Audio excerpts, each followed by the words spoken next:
क्या आपको पता है सिकंदर और भारत के महान राजा पोरस के बीच में हुए भयानक युद्ध में कौन जीता था? सिकंदर, जिन्हें विश्व विजेता कहा जाता था, और पोरस, एक भारतीय राजा जिन्होंने अपनी धरती की रक्षा के लिए सिकंदर को कड़ी चुनौती दी। यह कहानी सिर्फ युद्ध की नहीं बल्कि साहस, रणनीति, सम्मान और दो महान शख्सियतों के टकराव की है। तो चलिए समय की इस यात्रा पर निकलते हैं और देखते हैं कि कैसे एक यूनानी राजा और एक भारतीय योद्धा का आमना सामना हुआ। सिकंदर, जिन्हें अंग्रेजी में अलेक्जेंडर द ग्रेट कहा जाता है, ग्रीस के एक युवा राजा थे। मात्र 20 साल की उम्र में उन्होंने अपने पिता फिलिप द्वितीय की मृत्यु के बाद सत्ता संभाली और विश्व विजय का सपना देखा। उन्होंने फारस, मिस्र, मेसोपोटामिया और मध्य एशिया को जीत लिया। 327 ईसा पूर्व तक उनकी सेना भारत की सीमा पर थी। सिकंदर का भारत आना कोई साधारण घटना नहीं थी। उस समय भारत कई छोटे छोटे राज्यों और कबीलों में बंटा था। कोई एक शक्तिशाली साम्राज्य नहीं था जो पूरे भारत को एकजुट करता। सिकंदर ने पहले खैबर दर्रे से भारत में प्रवेश किया और कई स्थानीय राजाओं को अपने अधीन किया। कुछ राजाओं ने बिना लड़े आत्मसमर्पण कर दिया, जैसे तक्षशिला के राजा आम्भी। लेकिन एक राजा ऐसा था जिसने सिकंदर की बात मानने से इनकार कर दिया। वह था पोरस, जिसे संस्कृत में पौरव या पुरु कहा जाता है। पोरस का राज्य झेलम और चिनाब नदियों के बीच फैला था। वह पौरव वंश का था, जिसका इतिहास वैदिक काल तक जाता है। पोरस एक शक्तिशाली और गर्वीले राजा थे। जब सिकंदर ने उन्हें आत्मसमर्पण करने का संदेश भेजा तो पोरस ने जवाब दिया, मैं युद्ध में तुमसे मिलूंगा। यहीं से शुरू होती है इस महान युद्ध की कहानी। 326 ईसा पूर्व की गर्मियों में सिकंदर अपनी सेना के साथ झेलम नदी के उत्तरी किनारे पर डेरा डाले हुए था। दूसरी ओर दक्षिणी किनारे पर पोरस अपनी सेना के साथ तैयार था। झेलम नदी उस समय मानसून के कारण उफान पर थी। नदी गहरी थी, उसका प्रवाह तेज था और पार करना किसी भी सेना के लिए खतरनाक था। पोरस को भरोसा था कि सिकंदर नदी पार नहीं कर पाएगा। पोरस की सेना में क्या था? इतिहासकारों के अनुसार उनके पास लगभग 30,000 से 50,000 पैदल सैनिक, 2,000 से 4,000 घुड़सवार, 200 युद्धक हाथी और 1,000 रथ थे। खास बात यह थी कि पोरस की सेना में युद्धक हाथी थे, जो उस समय यूनानी सैनिकों के लिए एक नया और भयावह अनुभव था। इन हाथियों पर बख्तरबंद कवच थे और उनकी पीठ पर तीरंदाज और भालाधारी बैठे थे। वहीं सिकंदर की सेना में लगभग 40,000 पैदल सैनिक और 5,000 से 7,000 घुड़सवार थे। सिकंदर की सेना छोटी थी लेकिन बेहद अनुशासित और युद्ध कुशल थी। उनके पास मकदूनियाई फालैंक्स थी, जो लंबे भालों से लैस पैदल सैनिकों की एक घनी कतार थी। साथ ही उनकी घुड़सवार सेना, जिसे कंपेनियन कैवेलरी कहा जाता था, दुनिया में बेजोड़ थी। सिकंदर को पता था कि सीधे नदी पार करना आत्मघाती होगा। पोरस ने नदी के हर संभावित क्रॉसिंग पॉइंट पर निगरानी रखी थी। सिकंदर ने कई रातें नदी के किनारे बिताई, अपनी सेना को इधर उधर भेजकर पोरस को भ्रमित किया। वह कभी नावें लाता, कभी सैनिकों को इकट्ठा करता ताकि पोरस को लगे कि हमला होने वाला है। लेकिन यह सब एक छलावा था। आखिरकार सिकंदर ने एक चतुर योजना बनाई। उन्होंने अपनी सेना का एक हिस्सा क्रेटरस नामक सेनापति के नेतृत्व में मुख्य शिविर में छोड़ा ताकि पोरस का ध्यान वहीं रहे। फिर एक तूफानी रात में सिकंदर अपनी मुख्य सेना को लेकर 17 मील ऊपर की ओर एक घने जंगल में गया। वहाँ एक छोटा द्वीप था जिसके पास नदी पार करना संभव था। सिकंदर ने नावों और राफ्ट्स, लकड़ी के तैरते ढांचों का इस्तेमाल किया और अपनी सेना को नदी के उस पार ले गए। यह जोखिम भरा कदम था। बारिश हो रही थी, नदी का प्रवाह तेज था और पोरस की गश्ती टुकड़ियां आसपास थीं। लेकिन सिकंदर की यह चाल कामयाब रही। जब पोरस को खबर मिली कि सिकंदर नदी पार कर चुका है तो वह हैरान रह गया। उसने तुरंत अपनी सेना को युद्ध के लिए तैयार किया। सुबह होते ही दोनों सेनाएं आमने सामने थीं। पोरस ने अपनी सेना को इस तरह व्यवस्थित किया, केंद्र में पैदल सैनिक, उनके सामने हर 50 फीट पर युद्धक हाथी, दोनों तरफ घुड़सवार और उनके आगे रथ। यह एक मजबूत रक्षा रेखा थी। सिकंदर ने देखा कि अगर वह सीधे हमला करता है तो हाथी उसकी सेना को कुचल देंगे। सिकंदर ने अपनी घुड़सवार सेना को 2 हिस्सों में बांटा। एक हिस्सा उसने अपने भरोसेमंद सेनापति कोइंस को दिया, जो पोरस की घुड़सवारी को उलझाए रखेगा। दूसरा हिस्सा वह खुद लाया और पोरस की सेना के बाएं हिस्से पर हमला किया। सिकंदर का लक्ष्य था कि वह पोरस की सेना को बिखेर दे और उनके हाथियों को घेर ले। जैसे ही युद्ध शुरू हुआ, पोरस के हाथियों ने सिकंदर की सेना पर कहर बरपाया। ये विशालकाय प्राणी यूनानी सैनिकों के लिए डरावने थे। घोड़ों ने हाथियों को देखकर भागना शुरू किया। हाथियों ने कई मकदूनियाई सैनिकों को कुचल दिया, लेकिन सिकंदर ने हार नहीं मानी। उन्होंने अपने तीरंदाजों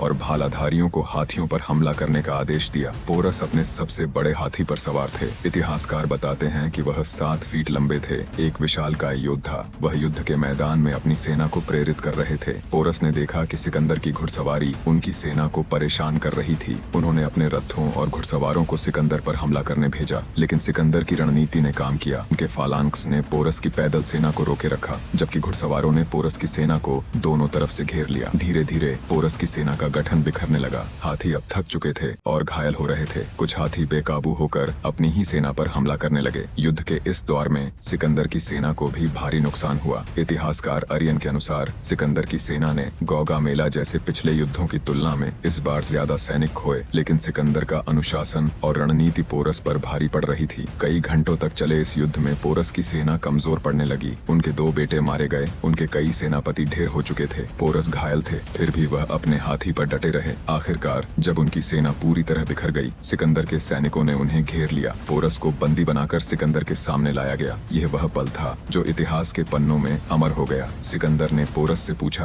तुम चाहते हो कि तुम्हारे साथ कैसा व्यवहार किया जाए? पोरस ने गर्व के साथ जवाब दिया, जैसा एक राजा दूसरे राजा के साथ करता है। सिकंदर इस जवाब से प्रभावित हुए। उन्होंने न केवल पोरस की जान बख्शी, बल्कि उनका राज्य भी उन्हें वापस दे दिया। इतना ही नहीं, सिकंदर ने पोरस को अपने साम्राज्य का एक सूबेदार बनाया और उन्हें और जमीनें दी। यह सिकंदर की नीति थी। वह अपने दुश्मनों को सम्मान देकर दोस्त बनाता था। हाइडेस्पेस की लड़ाई सिकंदर की आखिरी बड़ी जीत थी। इस युद्ध के बाद उन्होंने 2 शहर बसाए, निकैया यानी जीत का शहर और ब्यूसेफालस, जो उनके प्रिय घोड़े ब्यूसेफालस की याद में था, जो इस युद्ध में मारा गया था। लेकिन यह युद्ध सिकंदर के लिए अंत का प्रारंभ था। उनकी सेना थक चुकी थी। 10 साल तक लगातार युद्ध लड़ने और भारत के गर्म मौसम ने उनके सैनिकों को तोड़ दिया था। जब सिकंदर ने ब्यास नदी की ओर बढ़ने की बात की तो उनकी सेना ने बगावत कर दी। सैनिक घर लौटना चाहते थे। सिकंदर को मजबूरन वापस लौटना पड़ा। 323 ईसा पूर्व में बेबीलोन में सिकंदर की मृत्यु हो गई। वह केवल 33 साल के थे। उनके साम्राज्य का बंटवारा हो गया। लेकिन इस युद्ध ने भारत और यूनान के बीच सांस्कृतिक आदान प्रदान का रास्ता खोला। यूनानी संस्कृति भारत में आई और भारतीय कला,